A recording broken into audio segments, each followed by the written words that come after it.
చదువుకోవాలి, ప్రతి ఒక్కరూ జ్ఞానవంతులు కావాలి. ఈ భారతదేశంలో ఉన్నటువంటి అణగారి వర్గాలకు అన్ని విధాలా సహకరించాలి అని ఎన్నో ఉద్యమాలు చేసి పోరాటాలు చేసి మరి ఆయన భార్యను కూడా చదివించి ఆయన అడుగు వర్గాల కోసం ఒక విద్యను మరి అన్ని రంగాల్లో ముందుకు రావాలనేటువంటి ఆలోచనతో మరి ఎంతో కష్టపడి ఈ దేశం కోసం పాటుపడిన వ్యక్తుల్లో మహనీయుడు పూలే గారు. బీసీ వర్గాలకు అణగారిన వర్గాలకు అండగా ఉండి చైతన్యాన్ని తీసుకొచ్చి ఈ దేశంలో స్వతంత్రం రావడానికి కూడా ఒక ప్రయత్నం చేసినటువంటి వ్యక్తి మన పూలే గారు. ఆయన మనం ఎప్పటికీ మర్చిపోకుండా ఈ దేశం జ్ఞాపకం పెట్టుకోవాలని, ఈ రాష్ట్రంలో మరి తెలుగుదేశం పార్టీ బీసీల కోసమే జన్మించినటువంటి పార్టీ. బీసీల కోసం ఆయన ఆశయాల కోసం ముందుకు తీసుకుపోయేటటువంటి పార్టీ తెలుగుదేశం పార్టీ.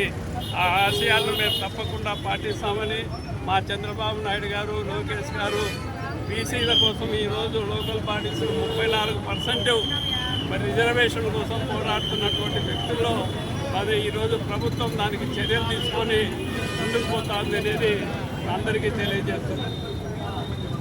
చెప్పు ఫస్ట్ పేరు చెప్పు. Okay sir. ముందుగా మీ అందరికీ ధన్యవాదాలండి. నా పేరు Govind Subbaiah, state Dasari corporation state director.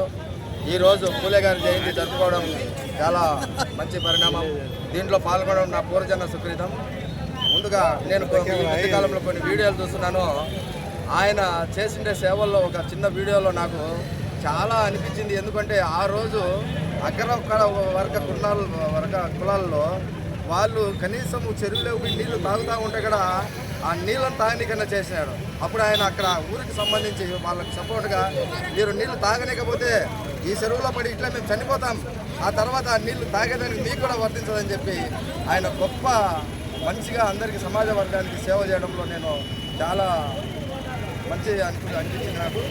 ఆయన స్ఫూర్తిని మేమందరం కూడా కలిసి బీసీ వర్గాలకు బీసీలమైన మేము అందరికీ న్యాయం చేయాలని ప్రభుత్వం దృష్టికి తీసుకెళ్ళి వచ్చే రాబోయే రోజుల్లో మంచిగా బీసీ ముఖ్యమంత్రి కావాలని మనస్ఫూర్తిగా కోరుకుంటున్నాను.